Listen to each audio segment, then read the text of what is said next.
In this episode, I introduce you guys formally to Project Ford Fairmont. We talk a little bit about the rules of the build, and I give you a glimpse inside of my head as to what I'm thinking the ultimate plan is.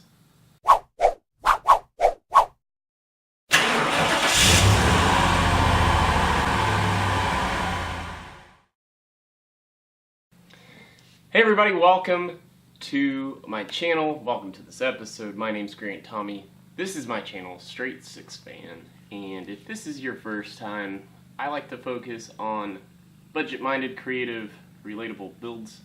Well, something I like to call offbeat hot rodding, and I think you guys probably already know by now, by reading the title or following my channel, a 1978 Ford Fairmont is exactly something a little offbeat to hot rod. So the other, main draw to what I've already dubbed a $4,000 budget build is exactly that. It's the budget.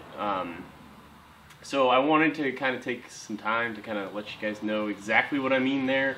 How these episodes are going to work on this $4,000 budget build, and kind of just what to expect as new videos keep coming out. So for starters, with that $4,000 budget, right, I'm going to try to start most episodes by reminding you guys where the budget's at.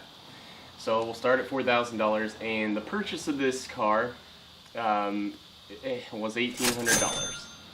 So anytime a new thing is bought, but I have to be installing it because I've actually bought a number of things to date for this car, but I will leave that for upcoming episodes. When I actually install that item, I will deduct it from the budget. So we'll start there. The project name, I've already mentioned it a couple times. So Project Ford Fairmont. Now I'm going to misspell Fairmont on purpose, pun intended. So think of it like, low fares when you're getting a good deal on an airline ticket. So, because I oftentimes talk about project builds, sometimes it's almost more about the journey than the destination. Sometimes it can be more fun to build it. Obviously, it's always fun to drive it, for the first time. But once you're done and you're just driving it, sometimes it's like, you know what, I want to get my hands dirty again. So anyway, that's Project Ford Fairmont. Something else you guys are probably wondering about is exactly how this $4,000 budget thing is going to go. What are the boundaries? What counts? What doesn't count? And I know there's probably going to be a lot of debate as time goes on. I'm sure I'm going to get a lot of comments in the comment section, people agreeing or disagreeing or whatever, but this is how I plan on doing it. So if I have to buy something that's like a consumable, like say it's spray paint, say it's a grinding wheel, say it's that will not count towards the budget, because that is just something that either A, you guys already have laying around and wouldn't have to buy to make something like this happen, or B, it's just that's gonna happen, and I fully suspect that I'm not gonna use up a whole can of spray paint on something, and I'll have leftover for a project later. So it's either going to be something I already have on hand, and I'm going to be using it up on this project, or it's going to be something I buy, and then I'll use it up later.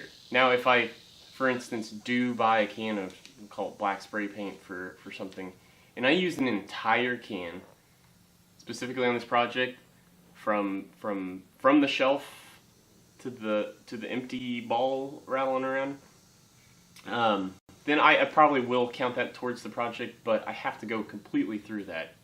I think that's fair.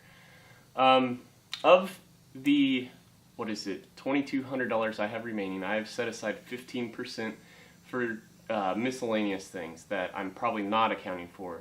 Whether that's new fluids, whether that's like nuts and bolts that, say I bought this part, but it didn't have necessary hardware, so I'm setting aside 15% in the hopes of it catches a lot of those things I am not really directly thinking about, but are going to be necessary for the things I'm putting on.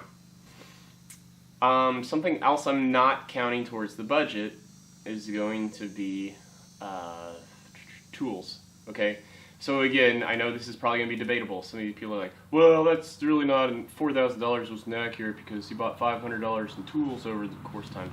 So here's the deal on that. I have an okay amount of tools, I think, for someone at age 33, but also I'm not going to try to convince you guys I have the most robust amount of tools at age 33 either. There are probably plenty of other people out there who have much better tool things, and I think that's just the price of doing business. Whenever you guys start a project, we all have to buy some new tool at some point in time to get our project going. And then I want to revert back to what I talked about, like the consumable stuff, right? So if it's likely I'm going to be using this tool that I have to buy for this project later on something else, like that's part of the fun, I guess. I don't know, but it's like building up your tool inventory just comes over time. And if anybody out there thinks that, well, I'm going to start this project and I'm not going to buy a single tool through it, like, I just think you're wrong. So anyway, that's kind of my logic on that.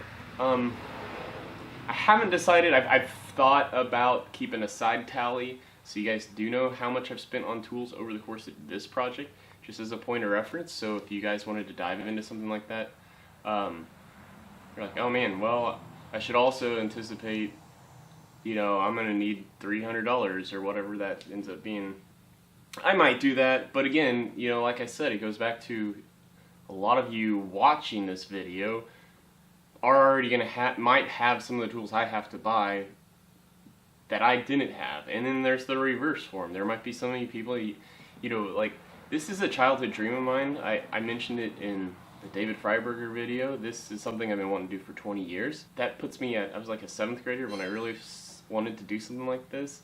I want to do that through high school, so maybe there's a lot of viewers like you that are high school kids who, like, really all you have is that one 72-piece ratchet set in the little, you know, plastic carrying case, and you don't have any tools, and you might need to borrow tools or something. So that's, again, there's going to be opposite ends of the spectrum of me, of you got a lot of tools, you don't have a lot of tools, and so I don't know. Maybe I'll keep track of the tools, maybe I won't. And so lastly, it's time for the plans for this thing, right? So I don't want to get into, like, I don't want to make a whole bunch of promises because I think my opinions will change. They already kind of have in the course of owning this. I have one good example of that, but I'll get to that here in a bit. But I think generally this thing is going to shift out in kind of, I think there's kind of 3 big things I'm going to buy for this, I think. Well, you decide. But, so first off, I think just for a lot of people, I think I want to try to hit as many places on the car as possible. I want to do something on the interior. I want to do something for appearance. I'd love to do something for steering and suspension. We'll say steering, suspension, and brakes. We'll put that all in one. Wheels and tires might be separate than appearance. I don't know. We'll see. But we'll call that like a subcategory to appearance. But anyway, and then of course engine performance. So I want to just try to show you guys, like, for a budget, you really can hit everything. You've got to be really specific about what you want to do. And of course, you know, you're a byproduct of your circumstances. And for me, the interior is in pretty good shape on this, but we'll start there, the interior. So I showed you in the we'll call it the unveiling, the here's what I bought video. You know, this is, for me, this is more the formal introduction to the project. That other video, which I'll card up here somewhere, this is the introduction to the project. That was the introduction to the platform. You know, just to let you know what I bought. I tried to only list out what it already had and what problems it had, and tried to stay away in that previous episode with my voiceover to not give you any idea of what I want to make better. So this is the episode where I tell you what I want to make better. But we'll start here with the interior. Like I said, it's in great shape. But you saw in that previous video how nasty the carpet was, and it had a tear. So that is the one thing I really want to fix in here. Now also, if you watch my live stream, you know there's other things like the fuel gauge, you need to get it to work, and the gear shift indicator as well. So, I mean, those are hopefully things that are not really money spenders, especially the gear shift one. Now, I might be replacing a fuel sending unit on the gas tank to figure out the fuel gauge, and then generally cleaning it up. But done, check off, interior.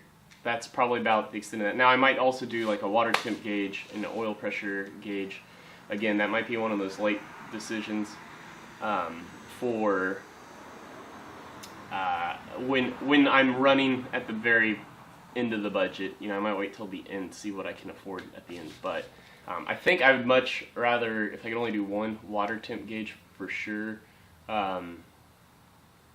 You know, like a engine dummy light for oil pressure.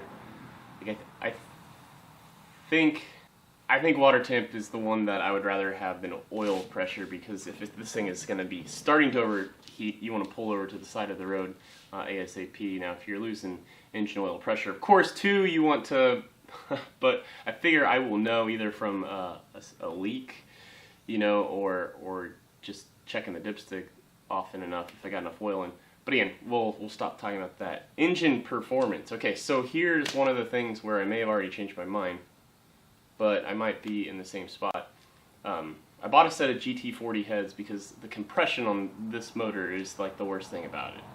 You know, if in my introduction to the platform video, I showed you the pitiful horsepower and torque numbers, and so I figured the best way to combat that is raising the compression and getting better flowing heads. Now, the price I spent on the GT40 heads, I think, is market rate. Like, I really do. I don't think I got ripped off. I don't think I got a great deal.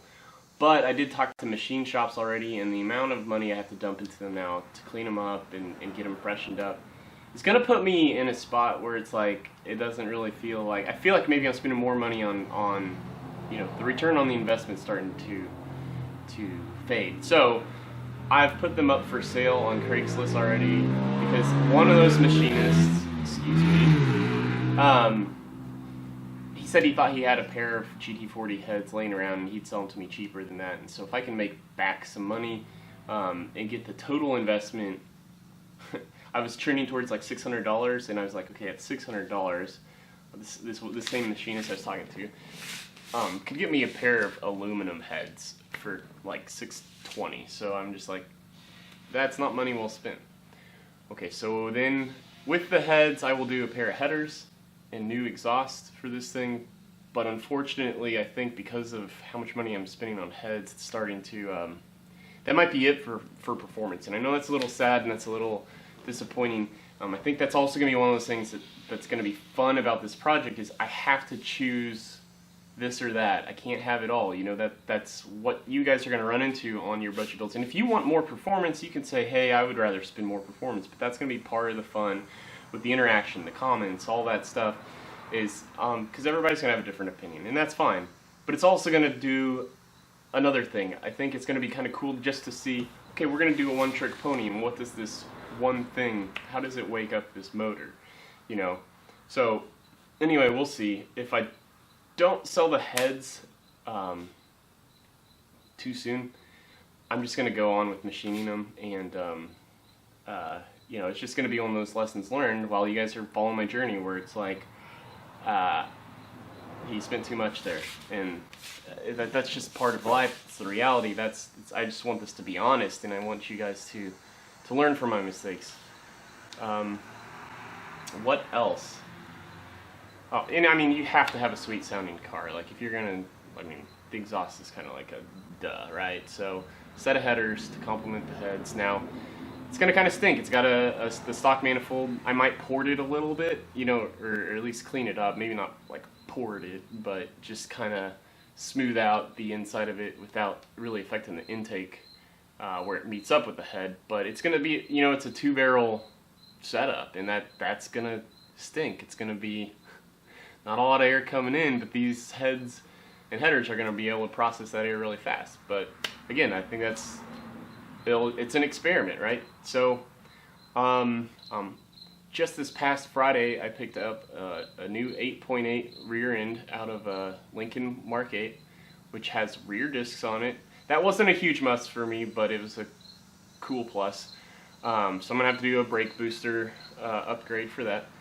But it's a track lock rear, and it's got 327 gears. Now this thing has either, I forget, I looked it up once, it's either 247 rear gears or 273s. Either way, it's not it's not really gonna cut it. So that's gonna be a way where, again, I'm not seeing a lot of money in performance, but the gears should make this thing peppier and faster. And then a track lock's gonna be cool. And the other part about this is with the 8.8 rear, when I go to sell this thing, the platform I'll be able to advertise is going to be pretty appealing, I think, to the next guy who can put a series small block in this or something like that. So that's that. That in turn also sets me up for a 5-lug conversion. So the Mark 7 had a 5-lug already, so I'll have to do the front. So there's different ways I can do the front. But that will set me up then for a wheel and tire combo, much better than a 4-bolt lug pattern. And what I'm thinking there is, what I'm really hoping, this is the other thing I'm going to go ahead and call my shot now. I think a lot of people are going to, maybe not a lot, but there will be every so often, just like with my Rat Rod radio flyer, where people said I was copying off of Cars and Cameras, even though my build predated Cars and Cameras. I know people are probably going to say, I'm just trying to copy Eric the Car Guy, so I want to address that right now. Yes, Eric the Car Guy built a Fairmont. Yes, I'm building a Fairmont. This purchase was not specifically to find a Fairmont. I was just trying to find something that was in the condition I found this in the budget I found it in, and it just so happened to be a Fairmont. Also, his is a box top and mine's a Futura. So, okay, alright, back to wheels and tires. I want to do the same thing he did, which are the Crown Vic P71 17-inch steel wheels. Now, again, that's not because I got the idea from him, it's because I think that's the cheapest way for me to get into 17-inch wheels. You know, 17-inch wheels and that lower sidewall is going to do a heck of a lot better than these 195s on 14-inch wheels. And it's going to just look good. It's also going to help with, like what he did, the sleeper look. Yes, I'm somewhat trying to build a sleeper, but as you just heard from the performance side of things, it's probably still not going to be that fast, guys. So I don't want to give anybody the indication that this car is fast with better looking, sportier wheels, okay? Right? This, as much as I'd love to go fast, I really would, it just I don't think it's really going to fall out that way. And so I just want a cool cruiser or something old, something fun to drive, and I want to flip it. I want to just learn things. So that was, that's the part of what this build is about, and hopefully I can turn around and do another one next summer. So until I have more space for my, I'm not really gonna build something for my own until I have the space to do it. Now, it's not to say if I can't get what I want out of this car from when I come to sell it, like, that's fine. I just have to make at least my money back. I'd love to make a profit, but I'm also building something that I would like to drive, and I will just hold on to it and keep driving it for that same period of time, right? And then maybe over time, if it really doesn't sell, it takes me a year and a half, 2 years to sell it, there'll be some point I'm on the other side of this $4,000 budget, and I might slowly maybe add a 4-barrel and an intake manifold, whatever. But that's why I want to go with the steel wheels from the Crown Vic, because I think they look good. But I think they also don't draw attention to it and say, hey, look, this is a pretty hot little car, so that's that.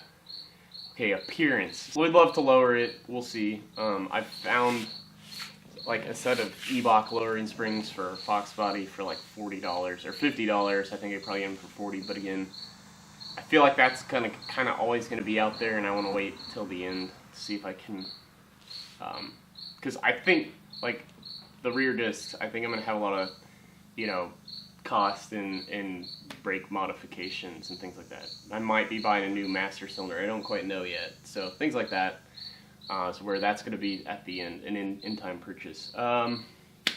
Appearance. Okay, this is one where I may not actually be able to touch anything. But, you know, on these cars, I've always wanted to learn how to section and tighten bumpers. But actually these bumpers aren't that bad. So I'm not too concerned about sectioning them. But this vinyl top, here's a thing that I've always wanted to do. I've always wanted to try. I always wanted to experiment. Now, this vinyl top's not in great shape, but it's not in poor shape either, where it doesn't have to be ripped off. So this is where I'm on the fence about it. But I've always wanted to like line X what used to be a vinyl top, you know, just as a cheap way of, you don't have to worry about the vinyl top degrading anymore. I think the texture kind of makes it look like one from far. Obviously when you get up close you're like, oh, this is different. But you know, I think it's a cheap way to do paint and body, and I think that's a tasteful way to do it on a car. However, the more and more I've thought about it, I don't know if black would really look great with this peachish, flesh tone, whatever color this is. Yeah. Yeah, look at that. Anyway,